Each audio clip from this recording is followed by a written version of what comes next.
नमस्कार दोस्तों, welcome to ज्योति पाठशाला। मैं हूं ज्योति और आज मैं लेके आई हूं आपके लिए एक्सपीरियंशियल लर्निंग क्लास। तो ये क्लास आपके लिए बहुत ज़्यादा इंपॉर्टेंट रहने वाली है। तो चलिए शुरू करते हैं। एक्सपीरियंशियल लर्निंग क्या होती है? Is the process of learning through direct experience followed by reflection, analysis and application. यानी कि क्या है एक्सपीरियंशियल लर्निंग? क्या है? एक प्रोसेस है जिसमें जो लर्निंग होगी, जो बच्चा सीखता है वो डायरेक्ट एक्सपीरियंस के थ्रू सीखता है। उसके बाद वो क्या करेगा? रिफ्लेक्ट करेगा, एनालाइज करेगा और जो भी उसने सीखा है, जो भी नॉलेज उसने ग्रहण की है, उसको क्या करता है? अप्लाई करता है। तो एक्सपीरियंशियल लर्निंग क्या है? प्रोसेस ऑफ लर्निंग है जहाँ डायरेक्ट एक्सपीरियंस के थ्रू क्या करेगा? बच्चा सीखेगा। उसके बाद वो क्या करता है? जो भी उसने सीखा है उस पर रिफ्लेक्ट करेगा, एनालाइज करेगा और उस नॉलेज को क्या करता है? नई सिचुएशन में अप्लाई करेगा। तो मेमोराइजेशन की जगह क्या करना है? लर्नर क्या करेगा? Understand concept by doing, observing, thinking and applying. यानी कि रट्टा मारने की जगह, ये याद करने की जगह इन्फॉर्मेशन को जो लर्नर होता है वो क्या करता है? कॉन्सेप्ट को समझेगा, उसको करेगा, ऑब्जर्व करेगा, सोचेगा उसके बारे में और उस सीखे हुए कॉन्सेप्ट को क्या करता है? अप्लाई करता है। तो ये किस पे बेस्ड होती है? It is based on the believe that learning occurs when learner actively participate in learning task. ये इस बिलीव पे बेस्ड होती है एक्सपीरियंशियल लर्निंग की। जो लर्निंग होती है वो प्रोसेस तब होती है जब लर्नर क्या करेगा? एक्टिवली पार्टिसिपेट करता है लर्निंग टास्क में। मतलब सिंपल टर्म में हम क्या कह सकते हैं कि एक्सपीरियंस करेगा, उसके बाद जो लर्नर है वो क्या करता है? रिफ्लेक्ट करेगा, उसके अंडरस्टैंड करेगा और लास्ट में क्या करता है? नॉलेज को अप्लाई करता है। तो ये इस प्रोवर्ब के साथ क्या होती है? लाइन होती है कि I hear and I forgot. मैंने सुना और मैं क्या गया, मैं भूल गया। मैंने देखा और मुझे याद रहा। I do and I understand. यानी कि मैंने देखा तो क्या हुआ? अगर मैंने कोई बात चीज़ सुनी है तो मुझे क्या हो जाएगी? मैं उस चीज़ को भूल जाऊंगी। ऐसे ही अगर मैंने किसी चीज़ को देखा है तो क्या होगा? मैं उस चीज़ को याद रखूँगी। लेकिन अगर वो कार्य मैंने किया है, वो काम मैं खुद से कर रही हूँ, तो मैं क्या करूँगी? उस प्रोसेस को, उस काम को समझ पाऊँगी। तो एक्सपीरियंशियल लर्निंग क्या होती है? प्रोसेस ऑफ लर्निंग है जहाँ डायरेक्ट एक्सपीरियंस के थ्रू क्या किया जाता है? सीखा जाता है। उसके बाद जो लर्नर होता है वो रिफ्लेक्ट करता है, एनालाइज करता है और सीखी गई नॉलेज को क्या करेगा? अप्लाई करता है। तो मेमोराइजेशन की जगह क्या होता है? जो लर्नर है understand concept by doing, observing, thinking and applying. तो ये थी एक्सपीरियंशियल लर्निंग। अब हम बात करते हैं नेचर ऑफ एक्सपीरियंशियल लर्निंग की। जो एक्सपीरियंशियल लर्निंग है, जो अनुभवात्मक सीखने की प्रक्रिया है, उसका नेचर क्या क्या होता है? फर्स्ट है एक्टिव प्रोसेस। तो जो एक्सपीरियंशियल लर्निंग होती है वो क्या होती है? एक एक्टिव प्रोसेस होती है, क्योंकि लर्नर क्या नहीं होता? पैसिव लिसनर नहीं होता। वो एक्टिवली क्या करेगा? जो भी एक्टिविटीज़ हो रही है उसमें क्या करता है? पार्टिसिपेट करता है। तो क्योंकि लर्नर ही क्या कर रहा है? पार्टिसिपेट कर रहा है। तो जो ये प्रोसेस हो जाती है वो कैसी हो जाती है? Active process. तो नेचर कैसा रहेगा लर्निंग का कि ये क्या होती है? एक एक्टिव प्रोसेस होती है जहाँ लर्नर पैसिव नहीं होता, वो एक्टिवली एक्टिविटीज़ में क्या करता है? पार्टिसिपेट करता है। Second is constructivist approach. देखो ये कौन सी अप्रोच होगी? कंस्ट्रक्टिविस्ट अप्रोच होती है, क्योंकि लर्नर क्या करता है? Construct knowledge through personal experience.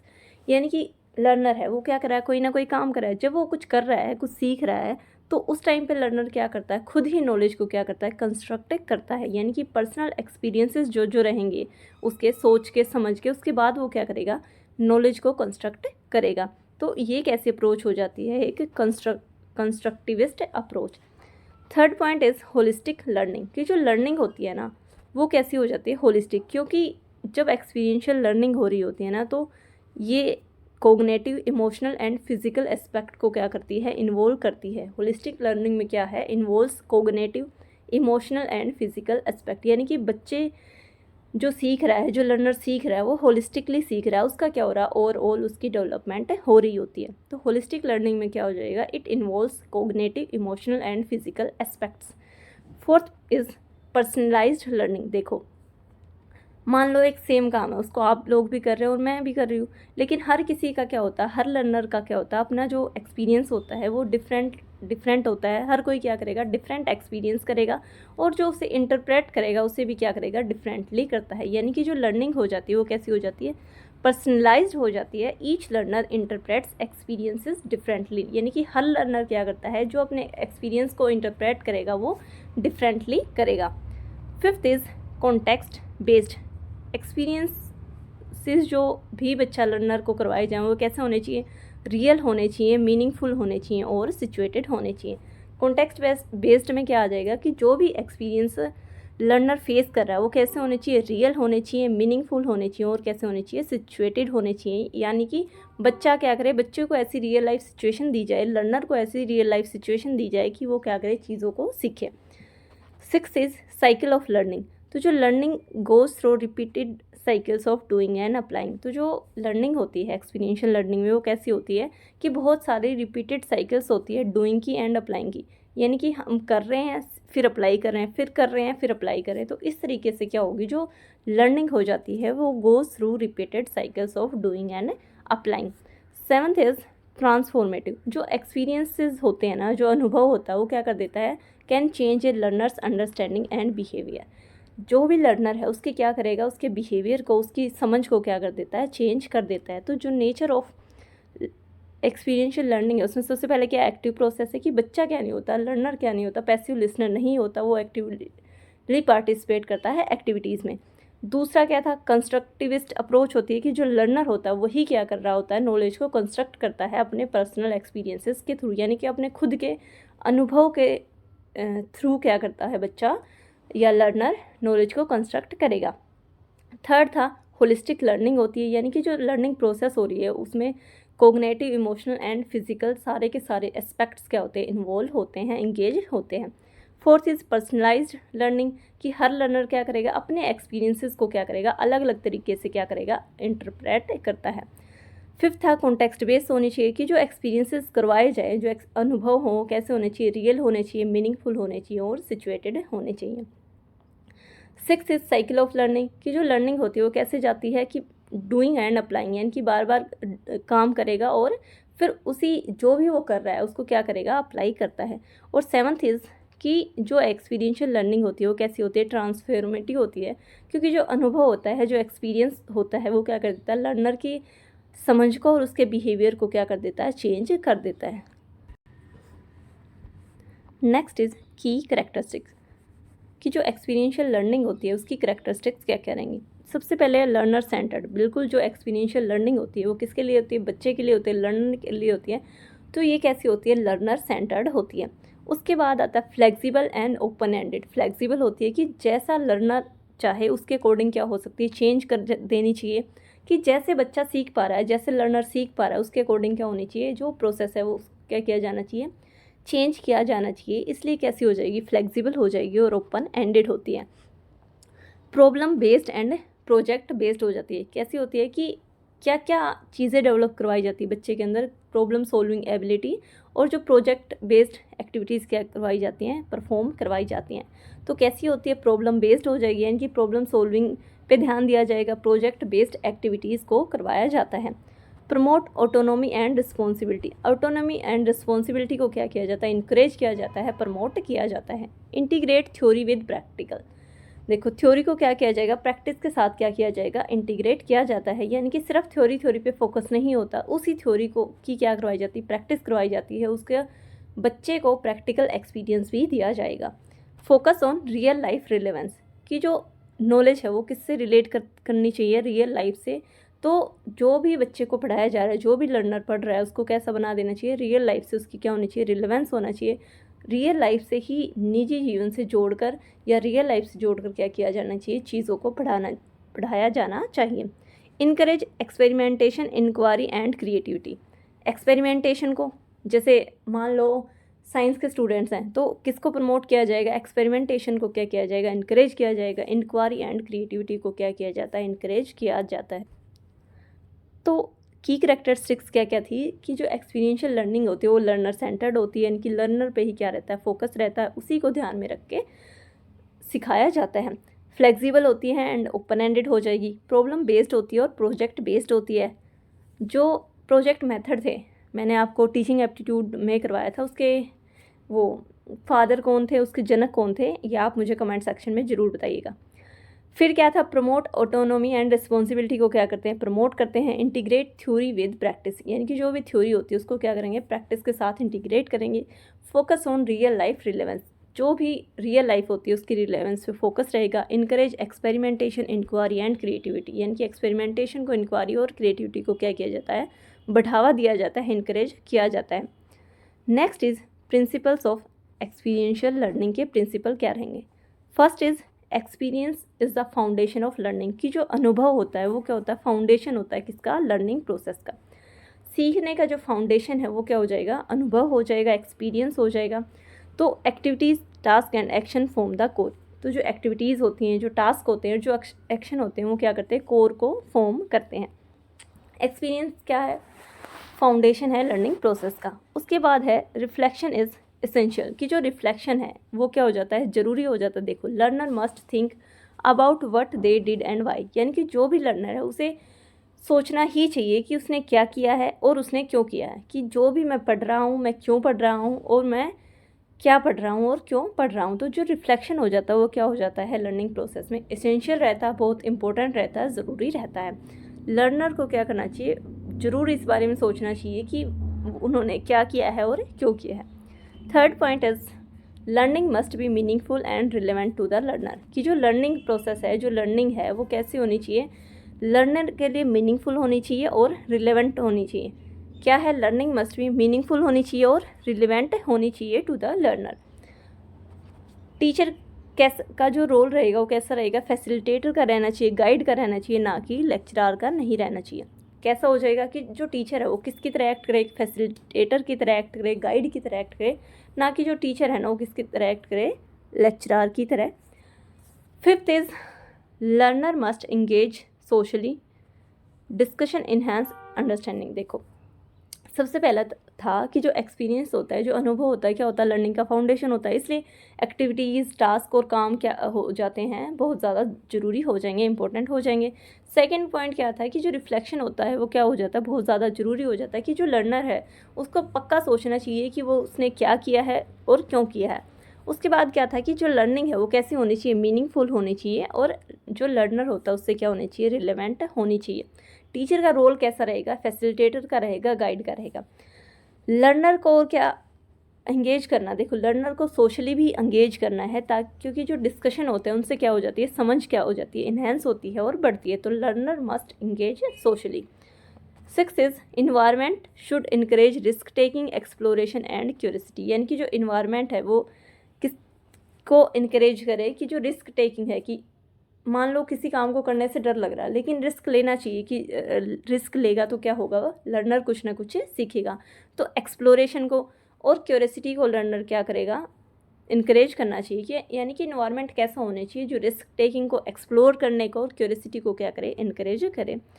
Learning occurs in real life context, not isolated classroom, की जो लर्निंग प्रोसेस होती है, जो लर्निंग होती है वो कहाँ सीखी जाती है, जो रियल वर्ल्ड कॉन्टेक्स्ट होंगे, यानी कि जो ज़िंदगी होगी हमारी, आम जिंदगी होगी, उसमें क्या किया जाता है, सीखे जाते हैं, ना कि एक आइसोलेटेड क्लासरूम में। तो प्रिंसिपल्स क्या क्या रहेंगे एक्सपीरियंशियल लर्निंग के, कि जो एक्सपीरियंस होता है फाउंडेशन होती है लर्निंग का। उसके बाद जो रिफ्लेक्शन क्या होती है, बहुत ज़्यादा इंपॉर्टेंट हो जाती है।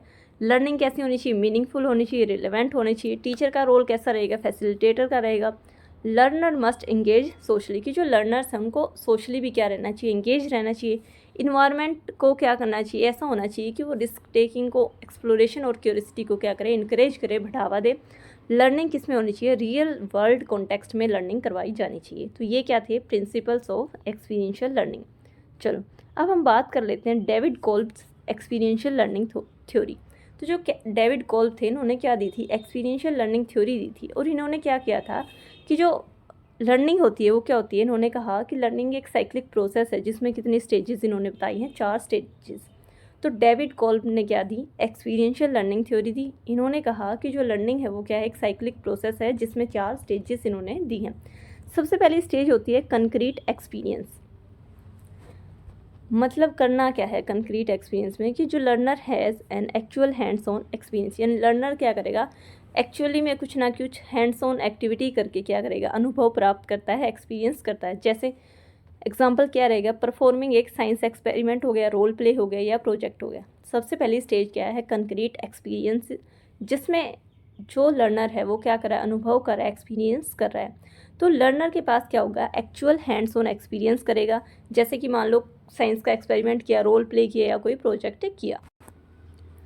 उसके बाद आता है रिफ्लेक्टिव ऑब्जर्वेशन। अब उसे क्या करना, रिफ्लेक्ट करना, यानी कि उसे जानना है कि उसने क्या किया है और क्यों किया है। सबसे पहले क्या एक्सपीरियंस करेगा, कि जो भी लर्नर है कोई ना कोई एक्सपेरिमेंट कर रहा है, कोई रोल प्ले या प्रोजेक्ट के थ्रू क्या करें, हैंड्स ऑन एक्सपीरियंस करें, यानी कि वो अनुभव प्राप्त कर रहा है। उसके बाद जो उसने अनुभव प्राप्त किया है उस पर क्या करेगा, रिफ्लेक्ट करेगा। तो सेकेंड जो स्टेज आ जाती है वो क्या आ जाती है, रिफ्लेक्टिव ऑब्जर्वेशन। यानी कि लर्नर क्या करता है, carefully observes and reflects on what happen, कि क्या हुआ है उसको केयरफुली ऑब्जर्व करेगा और उसी पे क्या करता है, रिफ्लेक्ट करता है। जैसे डिस्कसिंग व्हाट वेंट राइट और रॉन्ग, कि क्या डिस्कस कर रहा है वो अपने जो पीयर ग्रुप के साथ हैं या जो फ्रेंड्स हैं उनके साथ डिस्कस करेगा कि क्या सही है क्या गलत है, या टीचर्स के साथ। तो अब लर्नर क्या कर रहा है, जो उसने एक्सपीरियंस किया था उस पर क्या कर रहा है, रिफ्लेक्ट कर रहा है, उसको ऑब्जर्व कर रहा है। Third is abstract conceptualisation. अब क्या कर रहा है, वो थिंकिंग कर रहा है, यानी कि अब क्या कर रहा है, सोच रहा है वो, कि पहले उसने क्या किया, एक्सपीरियंस कर लिया, उसके बाद उसने रिफ्लेक्ट किया, ऑब्जर्व किया है। अब क्या करेगा, learner develops theories, concepts and general principle from reflection, यानी कि जो उसने रिफ्लेक्ट किया है उस पर के थ्रू जो लर्नर है वो थ्योरीज़ को डेवलप करेगा, कॉन्सेप्ट को डेवलप करेगा, और जो जनरल प्रिंसिपल है उनको क्या करता है, डेवलप करता है। यानी कि अब वो क्या कर रहा है, एब्स्ट्रैक्ट कॉन्सेप्चुअलाइजेशन, अब वो कॉन्सेप्ट फॉर्मेशन कर रहा है। जैसे एग्जांपल क्या रहेगा, ड्राइविंग ए फॉर्मूला या जनरलाइजिंग ए रूल, कि एक फॉर्मूला ड्राइव करना या रूल्स को क्या कर देना, जनरलाइज करना। तो एब्स्ट्रैक्ट कॉन्सेप्चुअलाइजेशन में क्या थी कि जो लर्नर है वो थ्योरीज़ को डेवलप, थ्योरीज़ कॉन्सेप्ट और जनरल प्रिंसिपल को क्या करता है, रिफ्लेक्शन के थ्रू क्या करेगा, डेवलप करता है।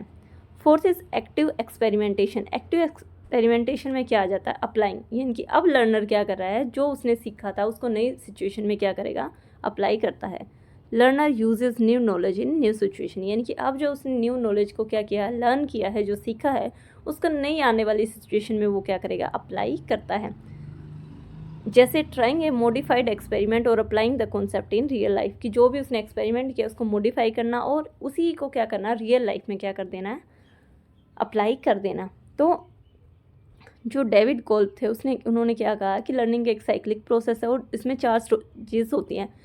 फर्स्ट है कंक्रीट एक्सपीरियंस, जिसमें जो लर्नर है वो क्या करता है, एक्सपीरियंस करेगा, हैंड्स ऑन एक्सपीरियंस करके कोई ना कोई जो एक्सपेरिमेंट है या रोल प्ले है या प्रोजेक्ट है उसके थ्रू क्या करता है, परफॉर्म करता है। मतलब पहले क्या करना है, अनुभव करना है, उसके बाद रिफ्लेक्टिव ऑब्जर्वेशन। अब अनुभव करने के बाद क्या किया है कि उसने जो किया उस पर को ऑब्जर्व करेगा और उसे रिफ्लेक्ट करता है। थर्ड स्टेज थी एब्स्ट्रैक्ट कॉन्सेप्चुअलाइजेशन, जहाँ लर्नर क्या करता है, थ्योरीज कॉन्सेप्ट और जनरल प्रिंसिपल को क्या करेगा, डेवलप करेगा। और फोर्थ इज एक्टिव एक्सपेरिमेंटेशन, जहाँ न्यू नॉलेज को क्या करता है, नई सिचुएशन में अप्लाई करता है। तो जो कंप्लीट लर्निंग साइकिल्स होती है डेविड कोल्बे की, वो सबसे पहले क्या है, कंक्रीट एक्सपीरियंस, उसके बाद रिफ्लेक्टिव ऑब्जर्वेशन, तीसरी थी एब्स्ट्रैक्ट कॉन्सेप्चुअलाइजेशन और फोर्थ थी एक्टिव एक्सपेरिमेंटेशन। यहाँ क्या कर रहा है, एक्सपीरियंस करेगा, यहाँ रिफ्लेक्ट करेगा, यहाँ कॉन्सेप्ट फॉर्मेशन करेगा और यहाँ क्या करेगा, अप्लाई करता है। उसके बाद फिर से क्या आ जाती है, नई concrete experience. Learning continues by refining experiences through each cycle.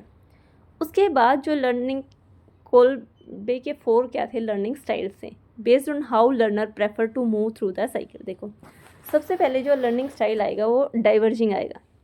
जब बच्चा कंक्रीट एक्सपेरिमेंटेशन से कहाँ जा रहा है, रिफ्लेक्टिव ऑब्जर्वेशन की तरफ जा रहा है, तो जो उसकी थिंकिंग होती है वो कैसी हो जाती है, डाइवर्जेंट होती है, यानी कि इमेजिनेटिव होती है, बहुत सारे पर्सपेक्टिव वो देखता है। Good at brain storming and prefer group discussion, यानी कि जब वो कंक्रीट एक्सपीरियंस कर रहा है या रिफ्लेक्टिव ऑब्जर्वेशन कर रहा है तो उस टाइम पे वो कैसा होता है, डाइवर्जेंट उसकी थिंकिंग होती है।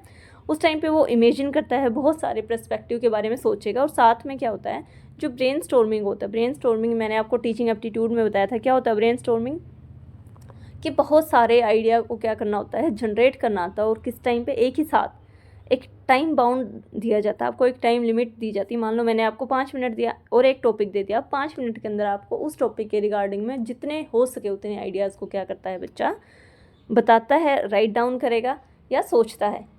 तो डाइवर्जिंग हो जाती है पहली जब कंक्रीट एक्सपीरियंस कर रहा होता है और जब रिफ्लेक्टिव ऑब्जर्वेशन कर रहा होता है। तो डाइवर्जेंट थिंकिंग में क्या आ जाता है, इमेजिनेटिव, सी मल्टीपल पर्सपेक्टिव देखेगा, जो ब्रेन स्टॉर्मिंग होगा उसमें अच्छा रहेगा, और ग्रुप डिस्कशन को यहाँ वो क्या कर रहा होगा, प्रेफर कर रहा होगा। Second is assimilation. एसिमुलेटिंग में क्या होगा, जब रिफ्लेक्टिव ऑब्जर्वेशन से कहाँ जा रहा होगा, एब्स्ट्रैक्ट कॉन्सेप्चुअलाइजेशन में, तो लॉजिकली वो थिंक करता है, प्रेफर थ्योरीज एंड कॉन्सेप्ट को प्रेफर करेगा, गुड एट ऑर्गेनाइजिंग आइडियाज़, यानी कि आइडियाज़ को ऑर्गेनाइज करने में क्या हो जाता है, वो बेटर हो जाता है, अच्छा हो जाता है। थर्ड इज़ कन्वर्जिंग, जब एब्स्ट्रैक्ट कॉन्सेप्चुलाइजेशन से एक्टिव एक्सपेरिमेंटेशन की तरफ जाएगा तो प्रैक्टिकल प्रॉब्लम सोल्वर बन जाता है, टेक्निकल टास्क को प्रेफर करेगा और apply theories to solve real problems. Fourth is accommodation, accommodation में क्या होगा, हैंड्स ऑन लर्नर करेगा, like to explore and experiment, यानी कि एक्सपेरिमेंट करना और एक्सप्लोर करना को क्या करने लगेगा, पसंद करने लगेगा। Learn by trial and errors के थ्रू क्या करेगा, बच्चा सीखता है।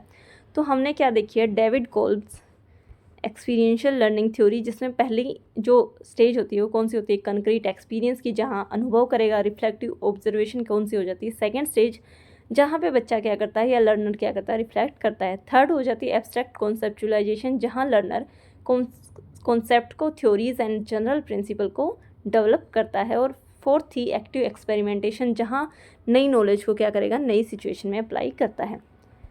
4 लर्निंग स्टाइल कौन कौन से थे, डाइवर्जिंग थे, एसिमुलेटिंग थे, कन्वर्जिंग थे और अकोमोडेटिंग। अब नेक्स्ट थ्योरी है John Dewey's experiential learning theory. देखो जॉन डुई क्या थे, फादर थे लर्निंग बाय डूइंग के, और ये किस पे फोकस करते थे कि जो सीखना वो कैसे है, करके सीखने पे क्या कर देते, जोर देते थे।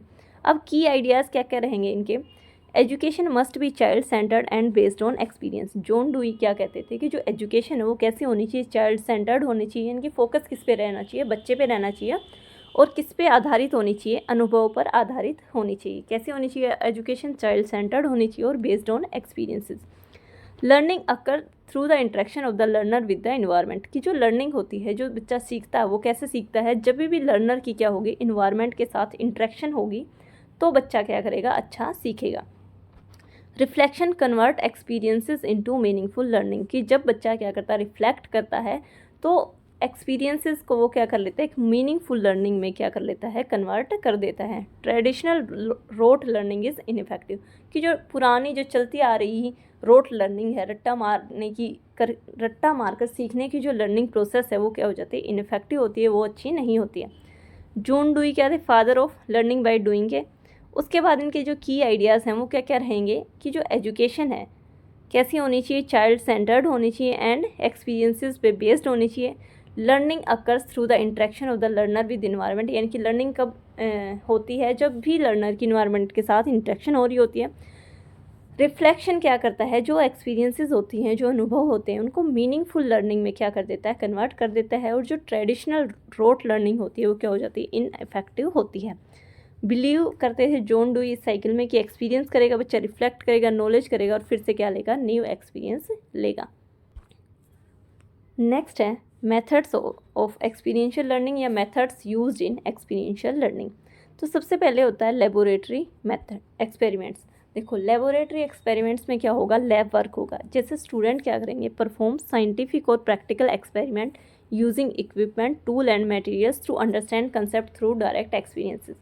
देखो लैब वर्क या लेबोरेटरी जो एक्सपेरिमेंट्स होते हैं उसमें बच्चा क्या करता है, साइंटिफिक और प्रैक्टिकल एक्सपेरिमेंट करेगा, किसके थ्रू, इक्विपमेंट्स के थ्रू, टूल्स के थ्रू एंड मटेरियल्स के थ्रू, ताकि जो कॉन्सेप्ट है उसको क्या करे, डायरेक्ट एक्सपीरियंसेस करके या डायरेक्ट अनुभव करके वो सीख पाए। तो लैब में क्या होते हैं, जब भी आप लोग भी किए होंगे है ना एक्सपेरिमेंट्स, अगर आपने मास्टर्स कर रखी है, तो क्या करता है बच्चा, क्या करता है या लर्नर क्या करेगा, प्रैक्टिकल खुद ही क्या करेगा, परफॉर्म करता है। अब जब बच्चा खुद ही प्रैक्टिकल परफॉर्म कर रहा होता है तो वो क्या करता है, कॉन्सेप्ट्स को क्या करता है, अनुभव करके, डायरेक्ट अनुभव करके सीखता है।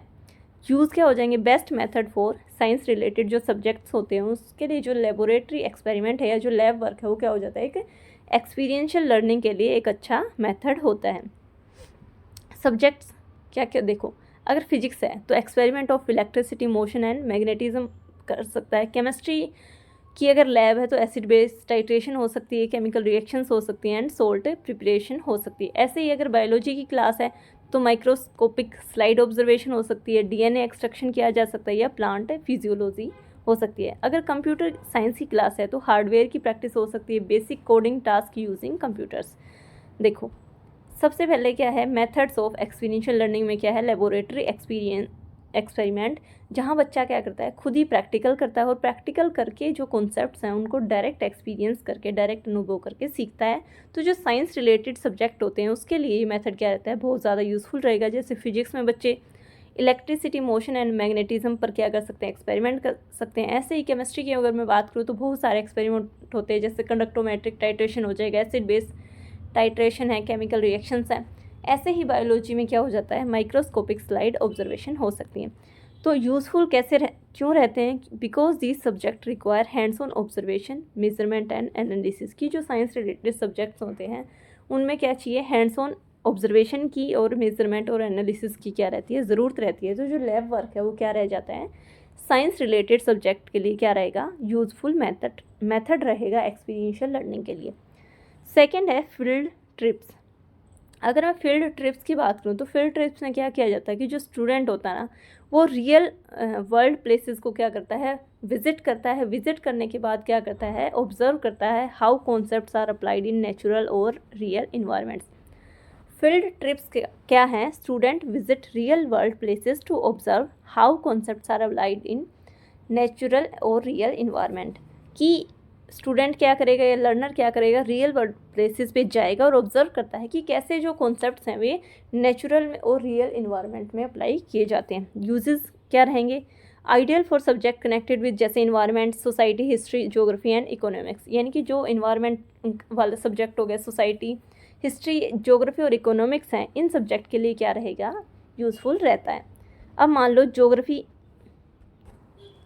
अगर मान लो बच्चा किसका है, ज्योग्राफी का है, तो रिवर्स, माउंटेन्स, डैम्स और वेदर स्टेशंस का क्या करवाया जा सकता है, विजिट करवाया जा सकता है। वहाँ बच्चा माउंटेन्स को देखेगा, रिवर्स को देखेगा, डैम्स को देखेगा, तो उसे क्या होगी कि वो अनुभव करके और जो भी थ्योरी में उसने पढ़ा था उनको क्या कर पाएगा, रियल लाइफ से कनेक्ट कर पाता है।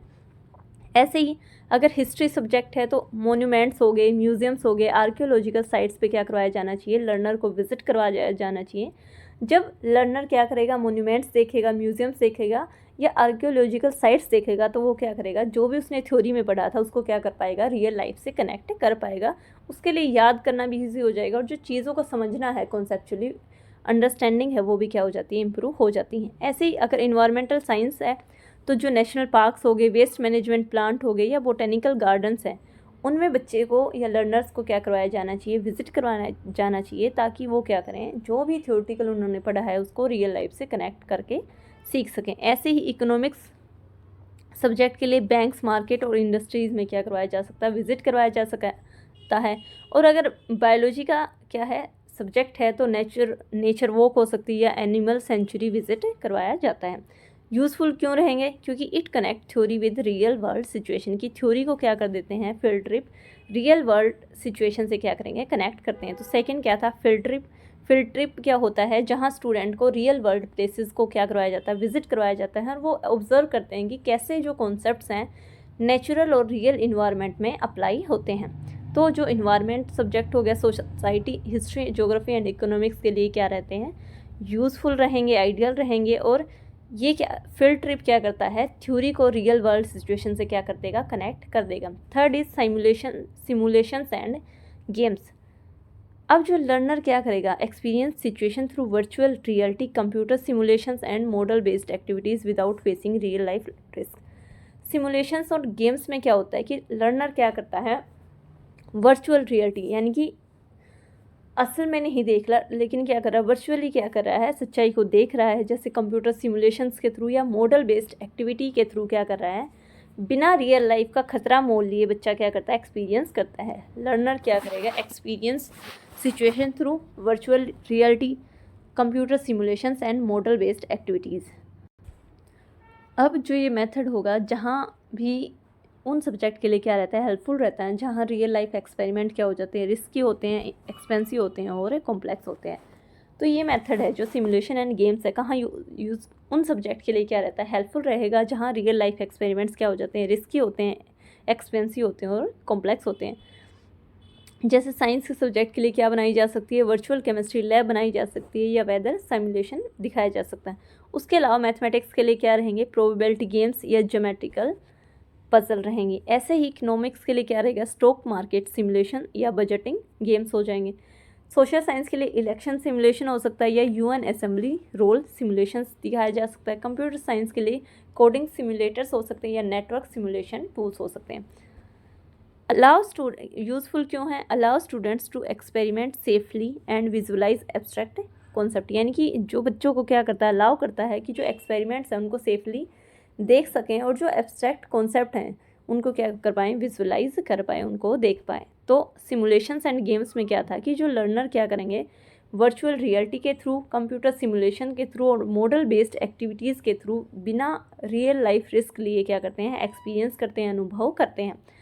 उन सब्जेक्ट में जहाँ रियल लाइफ एक्सपेरिमेंट क्या हो जाते हैं, रिस्की होते हैं या महंगे होते हैं या कॉम्प्लेक्स होते हैं, जटिल होते हैं, वहाँ क्या रहेगा, यूज़फुल रहेगा। Fourth is role play and dramatization. देखो रोल प्ले में क्या आ जाएगा, स्टूडेंट एक्ट आउट कैरेक्टर और situation to understand concept deeply, यानी कि स्टूडेंट क्या करते हैं, रोल प्ले करते हैं किसी भी कंसेप्ट को क्या करने के लिए, डीपली समझने के लिए, उसको अच्छे से समझने के लिए स्टूडेंट क्या करेंगे, रोल प्ले करते हैं। जो social emotional and communication based learning है उसके लिए जो रोल प्ले और ड्रामेटाइजेशन है वो क्या, ये मेथड क्या रहता है, यूज़फुल रहेगा। कहाँ रहेगा, जहाँ social emotional and communication based क्या होनी है, लर्निंग चाहिए होती है। सब्जेक्ट एग्जांपल्स में क्या आएंगे, देखो मान लो इंग्लिश और हिंदी है तो वहाँ इनेक्टिंग या स्टोरी या डायलॉग डिलीवरी या ड्रामा करना क्या रहेगा, रोल प्ले करके बच्चा क्या कर पाएगा, इजीली किसी स्टोरी को इनेक्ट कर पाएगा या डायलॉग डिलीवरी कर पाएगा या ड्रामा करके सीख पाता है। सेकेंड है सोशल साइंस, जहाँ क्या बनाई जा सकती है, मॉक पार्लियामेंट बनाई जा सकती है, फ्रीडम मूवमेंट रोल प्ले करवाए जा सकते हैं। तो यहाँ रोल प्ले क्या रहता है, रोल प्ले जो मेथड है वो क्या रहेगा, यूज़फुल रहता है। ऐसे ही साइकोलॉजी में क्या हो गया, काउंसलिंग सेशन की इमिटेशन करवाई जा सकती है, यानी कि काउंसलिंग जो सेशन है उसकी नकल करवाई जा सकती है। बिजनेस स्टडीज़ में अगर मैं बात करूँ तो कस्टमर और सेलर का क्या हो सकता है, रोल प्ले हो सकता है, इंटरव्यू रोल प्ले हो सकता है। मोरल साइंस में वैल्यू बेस्ड स्टोरी को इनेक्ट करवाया जा सकता है। तो जो रोल प्ले एंड ड्रामेटाइजेशन, इसमें क्या है कि स्टूडेंट क्या करते हैं, कोई रोल को प्ले करेंगे किसी सिचुएशन को डीपली अंडरस्टैंड करने के लिए, समझने के लिए। जो social emotional and communication based learning है उसके लिए क्या रहेगा, ये मेथड यूज़फुल रहता है। आपको मैंने बता दिया कि इंग्लिश में क्या करवाया जा सकता है, इंग्लिश या हिंदी में किसी डायलॉग डिलीवरी हो सकती है, कोई ड्रामा परफॉर्म किया करवाया जा सकता है। ऐसे ही सोशल साइंस में क्या करवाई जा सकती है, मॉक पार्लियामेंट बनाई जा सकती है या फ्रीडम मूवमेंट के रोल प्ले करवाए जा सकते हैं। अब जो ये मेथड है ये क्या करता है, कम्युनिकेशन स्किल्स को, empathy and understanding of real situations को क्या कर देता है, इम्प्रूव करता है, यानी कि कम्युनिकेशन स्किल को क्या करेगा, इम्प्रूव करेगा। Empathy and understanding of real life को भी क्या करता है, बढ़ावा देता है। Fifth is project based learning.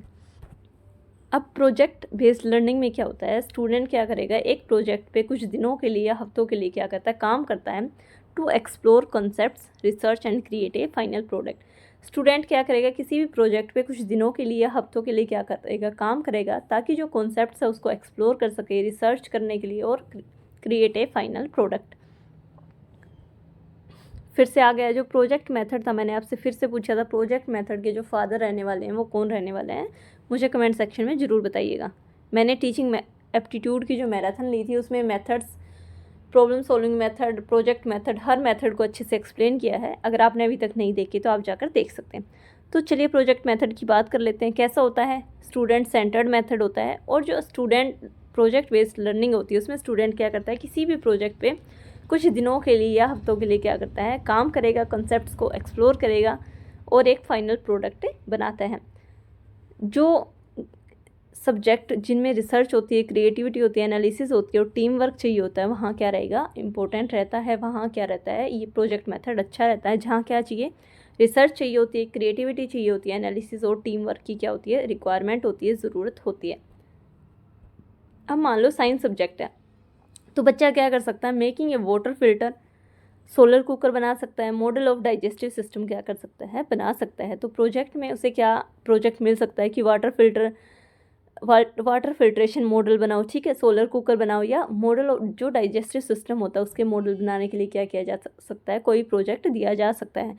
Mathematics में क्या हो सकते हैं, सर्वे बेस्ड स्टैटिस्टिक्स प्रोजेक्ट हो सकते हैं या बजट प्रोजेक्ट आ जाएंगे।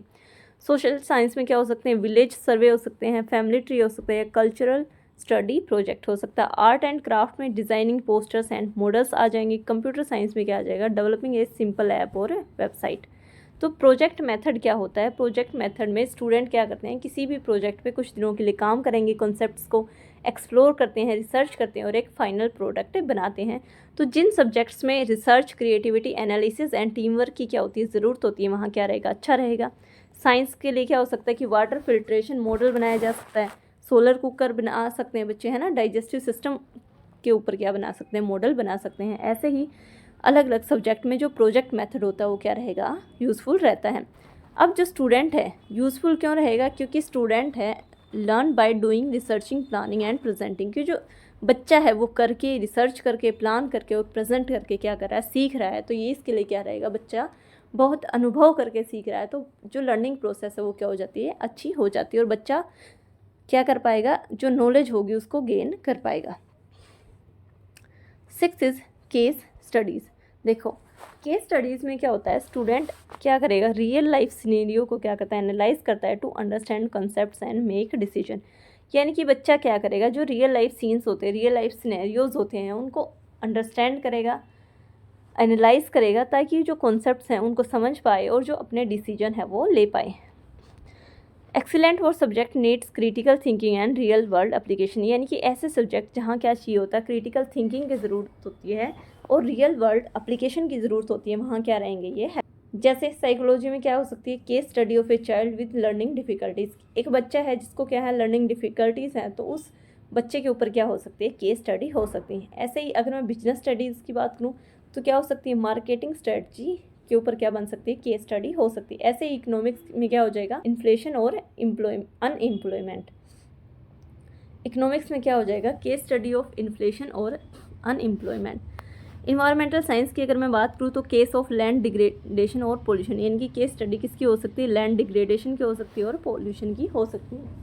पॉलिटिकल साइंस में अगर मैं बात करूँ तो case study on governance issue पे क्या हो सकती है, केस स्टडी हो सकती है। तो केस स्टडी में क्या होता है कि स्टूडेंट क्या करता है, रियल लाइफ सिनेरियो को एनालाइज करता है कॉन्सेप्ट को समझने के लिए और डिसीजंस लेने के लिए। तो ऐसे सब्जेक्ट जहाँ क्रिटिकल थिंकिंग और रियल वर्ल्ड एप्लीकेशन की ज़रूरत होती है, वहाँ केस स्टडी जो मेथड है वो क्या रह जाता है, बहुत ज़्यादा एक्सीलेंट रहेगा, इंपॉर्टेंट रहेगा।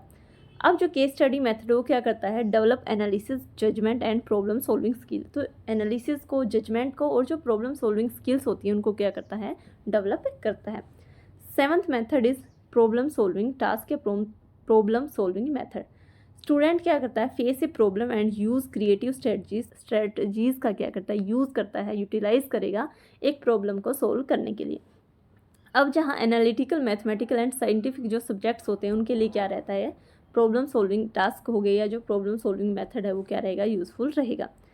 जैसे मैथमेटिक्स है तो puzzle, real world, life world problems और लॉजिकल रीजनिंग क्या हो सकते हैं, टास्क हो सकते हैं। ऐसे ही अगर मैं साइंस की बात करूँ तो एक सिंपल मशीन बनानी है और finding ways to save, electricity को बचाने के लिए क्या करने हैं, वेस्ट ढूंढने हैं। उसके अलावा क्या हो सकता है कि वेस्ट वाटर मैनेजमेंट के लिए क्या करने हैं, वो करने हैं, सॉल्यूशन ढूंढने हैं कि कैसे, जो मान लो स्कूल है, स्कूल में क्या हो रहा है, बहुत ज़्यादा वाटर क्या हो रहा है, वेस्ट हो रहा है, तो उसको कैसे कंट्रोल किया जा सके, उसके लिए क्या हो सकता है कि कोई ना कोई सॉल्यूशन ढूंढने हैं।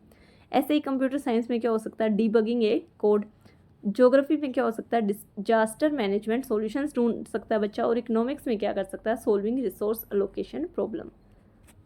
तो जो प्रॉब्लम सॉल्विंग मेथड है उसमें क्या होगा, स्टूडेंट एक रियल लाइफ प्रॉब्लम को फेस करेगा और उसको सोल्व करने के लिए क्या करता है, सॉल्यूशन ढूंढता है। तो जहाँ भी analytical, mathematical and scientific subjects होते हैं उनके लिए क्या रहता है, यूज़फुल रहता है। क्या करता है ये मेथड, जो लॉजिकल थिंकिंग है और जो डिसीजन मेकिंग थिंकिंग है उसको क्या कर देता है, डिसीजन मेकिंग एबिलिटी को और लॉजिकल थिंकिंग को क्या कर देता है, इम्प्रूव करता है। 8th is internships. Student gain real work experience under professionals. Internship में क्या होता है कि जो बच्चा होता है वो रियल वर्क का क्या मिलता है, उसे एक्सपीरियंस मिलता है प्रोफेशनल्स के अंदर। देखो आपने सुना होगा इंटर्नशिप होती है जहाँ क्या करता है, बच्चा कंपनी में जाएगा या कहीं भी ऑफिस में जाता है और वो काम करता है प्रोफेशनल्स के अंडर। तो इंटर्नशिप के थ्रू क्या होता है कि student gain real work experience under professionals. Use कहाँ हो जाएंगे, mostly applied in skill based and vocational subjects जो होते हैं, जहाँ स्किल की ज़रूरत होती है और जहाँ वोकेशनल बेस्ड सब्जेक्ट होंगे, वोकेशनल सब्जेक्ट्स होते हैं, वो वहाँ क्या रहेगा, मोस्टली अप्लाई किया जाता है। जैसे कॉमर्स में क्या हो सकती है, internship in banks, companies and offices. यानी कि बैंक में, कंपनीज और ऑफिसेज में क्या हो सकती है, इंटर्नशिप करवाई जाती है। कंप्यूटर साइंस में क्या रहेगा, internship in IT form, basic software development. Hospitality में क्या रहेगा, ट्रेनिंग इन होटल या रेस्टोरेंट्स। होम साइंस में क्या रहेगा, न्यूट्रिशन लैब्स और टेक्सटाइल यूनिट्स में जाके इंटर्नशिप हो सकती है। और इंजीनियरिंग एंड वोकेशनल कोर्स में क्या रहेगा, वर्कशॉप होगी, इंडस्ट्रीज़ होगी। अब ये क्या करता है, connect education with work place skills. जो इंटर्नशिप है वो क्या करेगा, जो भी एजुकेशन है उसको किसके साथ कनेक्ट कर देता है, वर्क प्लेस स्किल्स के साथ। 9th is community service. Community service क्या होती है, student participate in social work, community improvement activities और सर्विस लर्निंग। कि जो लर्नर है, जो बच्चा है, कहाँ पार्टिसिपेट करेगा, सोशल वर्क में, और जो कम्युनिटी इम्प्रूवमेंट एक्टिविटीज़ होती हैं या जो सर्विस लर्निंग होती है वहाँ। Best for subject related to citizenship, values and social issues. तो वो सब्जेक्ट जहाँ सिटीजनशिप्स से रिलेटेड होते हैं या वैल्यूज़ से या जो सोशल इश्यूज़ से क्या होते हैं, रिलेटेड सब्जेक्ट्स होते हैं, वहाँ क्या रहता है, ये यूज़फुल रहेगा, वहाँ बेस्ट रहता है कम्युनिटी सर्विस मेथड। जैसे सोशल साइंस में क्या हो सकती है, क्लीनलीनेस ड्राइव चलाई जा सकती है, अवेयरनेस कैंपेनिंग हो सकती है, या प्लांटेशन ड्राइव चलाई जा सकती है। ऐसे ही इन्वायरमेंटल स्टडीज़ में क्या होगा, वेस्ट सेग्रीगेशन हो सकता है, वाटर कंजर्वेशन प्रोग्राम हो सकते हैं।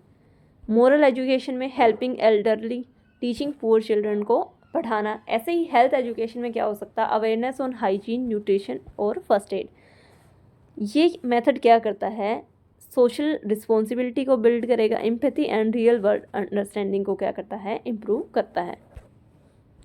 10th is reflective journals and log. देखो रिफ्लेक्टिव जर्नल्स कहाँ होती है, क्या होती हैं, जहाँ student right reflections about what they learn and how they learn and how they observe.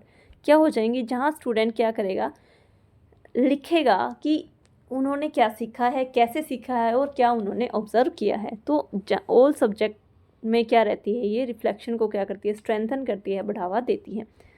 Science में क्या हो जाएगा, recording, experiment, observation. English Hindi में क्या हो जाएगा, रिफ्लेक्टिव एसे ऑन और डायरी एंट्रीज हो जाएंगी। सोशल साइंस में क्या रहेगा, रिफ्लेक्शन आफ्टर फील्ड विजिट के बाद क्या हो रहा है, रिफ्लेक्शन दे रहा है बच्चा, उनको क्या कर रहा है, लिख रहा है।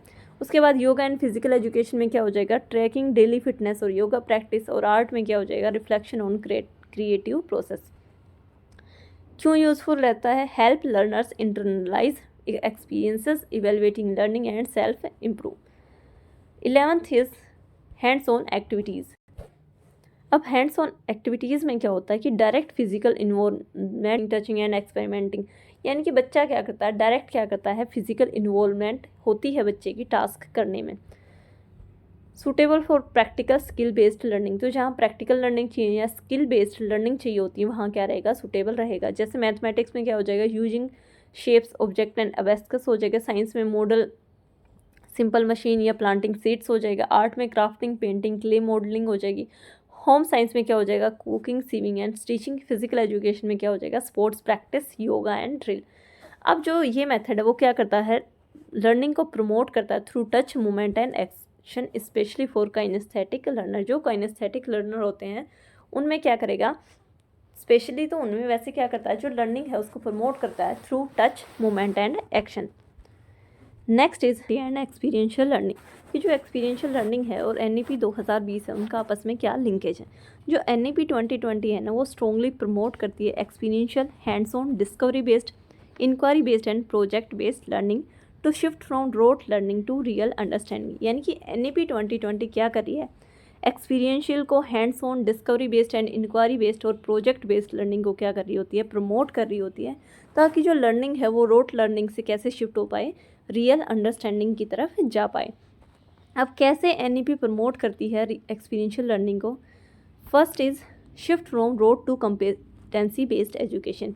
कि जो NEP 2020 थी उसका फोकस भी क्या था कि जो लर्निंग है जो उसको कैसे शिफ्ट किया जाए, रोड लर्निंग से किसकी तरफ शिफ्ट किया जाए, कम्पिटेंसी बेस्ड एजुकेशन पर। Student learn by doing not memorizing. यानी कि फोकस किस पे है कि स्टूडेंट क्या करे, करके सीखे, ना कि रट्टा मार के याद करके। Emphasis on skills, understanding and application. यानी कि स्किल्स पे, अंडरस्टैंडिंग और एप्लीकेशन पे क्या किया जा रहा है, जोर दिया जा रहा है, उनको महत्व दिया जाता है। शिफ्ट कैसे होना चाहिए, rote learning to competency based education. Second is multidisciplinary and activity based teaching. Art integrated learning होगी, sports integrated learning and vocational exposure from early grades. देखो जो एनईपी है वो किसको प्रमोट करती है, मल्टी डिसिप्लिनरी को एंड एक्टिविटी बेस्ड टीचिंग को क्या करती है, प्रमोट करती है। और एक्टिविटी बेस्ड लर्निंग प्रोसेस है उसको भी क्या करेगी, प्रमोट करती है। क्या किया जाता है, आर्ट इंटीग्रेटेड लर्निंग बना दी गई है, स्पोर्ट्स इंटीग्रेटेड लर्निंग है, और vocational exposure from early grades. Vocational exposure मैंने आपको बताया था, मैंने एनईपी 2020 की जब आपकी मैराथन ली थी उसमें क्या बताया था कि जो मिडिल स्टेज होती है, जो 6 से 8 क्लास होती है, उसमें क्या किया जाता है, एनईपी ने क्या कहा है कि वहाँ 10 दिन का क्या होता है, बैकलेस पीरियड होता है। यानी कि 10 दिन तक बच्चे को क्या मिलेगा, वोकेशनल एक्सपोजर मिलता है। जो वहीं के गार्डनर हो गए, कारपेंटर हो गए, वहाँ जाके बच्चा क्या करता है, हैंड्स ऑन एक्सपीरियंस करके यानी कि खुद काम करके सीखता है। Third is integration of vocational education. बिल्कुल कहाँ थी, मैंडेटरी इंटर्नशिप। हाँ, हैंड्स ऑन स्किल ट्रेनिंग मिलेगी कारपेंटर से, गार्डनर से और कोडिंग की। यूज़ ऑफ लोकल कॉन्टेक्स्ट की जो लर्निंग है ना उसको कैसे कनेक्ट किया जाना चाहिए with local environment, culture and community. कि जो भी लर्निंग प्रोसेस है उसको किससे कनेक्ट कर दिया जाना चाहिए, लोकल इन्वायरमेंट से, कल्चर से और कम्युनिटी से। Fifth is use of technology for experiential learning. Experiential learning के लिए, अनुभवात्मक सिखाने के लिए कैसा करना चाहिए, टेक्नोलॉजी का यूटिलाइज करना चाहिए, जिसमें वर्चुअल लैब्स बनाएगी, सिमुलेशंस दिखाई जानी चाहिए। Argument. Six is holistic assessment, यानी कि जो फोकस है किस पे है, कंसेप्चुअल लर्निंग पे है, problem solving and real life application पे। जो एनईपी 2020 थी उसका भी फोकस किस पे था, कंसेप्चुअल लर्निंग पे, प्रॉब्लम सॉल्विंग पे और रियल लाइफ एप्लीकेशन पे। तो इस तरीके से जो एक्सपीरियंशियल लर्निंग है और जो एनईपी 2020 है वो क्या है, एक दूसरे से इंटरलिंक्ड है। और एनईपी क्या करती है, एक्सपीरियंशियल लर्निंग को क्या करी है, प्रमोट करी है। क्योंकि एनईपी का भी फोकस क्या है कि experiential, hands on, discovery based और इंक्वायरी बेस्ड और प्रोजेक्ट बेस्ड लर्निंग को क्या करना है, बढ़ावा देना, प्रमोट करना है। इसलिए रोट लर्निंग को किसकी तरफ शिफ्ट कर दिया गया, कॉम्पिटेंसी बेस्ड एजुकेशन की तरफ। Multi disciplinary and activity based teaching को प्रमोट किया गया। इंटीग्रेशन ऑफ वोकेशनल एजुकेशन हो गया। लोकल कॉन्टेक्स्ट में क्या किया जाना चाहिए, लर्निंग को यूज़ किया जाना चाहिए। लर्निंग को क्या करना चाहिए, लोकल इन्वायरमेंट से, कल्चर से और कम्युनिटी से कनेक्ट कर देना चाहिए।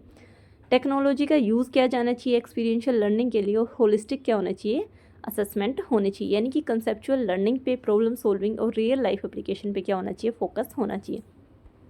अब नेक्स्ट है एडवांटेजेस ऑफ एक्सपीरियंशियल लर्निंग के एडवांटेजेस क्या करेंगे रहेंगे। देखो, जब बच्चा क्या कर रहा है, अनुभव कर रहा है, तो उसके अंदर क्या हो जाती है, क्रिटिकल थिंकिंग और क्रिएटिविटी क्या हो जाती है, डेवलप हो जाती है। इसी तरीके से ये क्या करती है, स्ट्रॉन्ग कंसेप्चुअल अंडरस्टैंडिंग को क्या करेगी, प्रमोट करेगी। क्योंकि बच्चा अनुभव कर रहा है, बच्चा एक्सपीरियंस करके सीख रहा है, तो जो उसकी कंसेप्चुअल अंडरस्टैंडिंग है वो क्या हो जाती है, स्ट्रॉन्ग हो जाती है। उसी तरीके से जो लॉन्ग टर्म मेमोरी है, देखो मैं एक क्या सिचुएशन है कि टीचर आ रहा है क्लास में, आपको पढ़ा के जा रहा है। दूसरी सिचुएशन है कि जो टॉपिक टीचर ने पढ़ाया उसी का आपने क्या किया, एक्सपेरिमेंट किया, तो अब आपने खुद किया। तो जब आप खुद एक्सपीरियंस करते हो ना, तो लॉन्ग टर्म मेमोरी क्या हो जाती है, आपकी इन्हेंस हो जाती है। कि वो चीज़ जो आपने खुद की है, वो काम जो आपने खुद किया है, वो आपके दिमाग में लंबे समय तक रहता है, आपको याद रहेगा। तो जो एक्सपीरियंशियल लर्निंग है, तो जब आप अनुभव करके सीखोगे तो लॉन्ग टर्म मेमोरी क्या हो जाती है, आपकी इन्हेंस होती है।